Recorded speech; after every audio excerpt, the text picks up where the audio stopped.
एक मोठी बातमी आपल्या समोर येते आहे.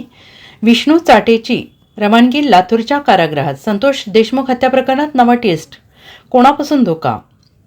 मस्साजोगचे सरपंच संतोष देशमुख यांच्या हत्येवरून राज्यात चांगलंच वातावरण तापलेलं आहे.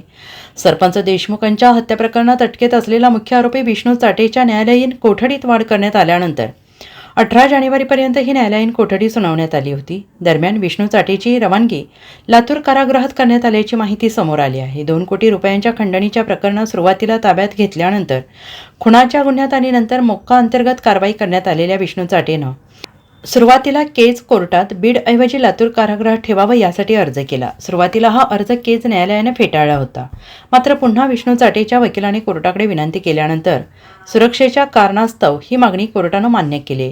विष्णू चाटेला नक्की धोका कोणापासून आहे? हत्येतील सर्व आरोपींपासून विष्णू चाटेला वेगळं का ठेवण्यात येतंय? हा सवाल मात्र अजूनही गुलदस्त्यात आहे. Bureau report, SBN Marathi, Beed.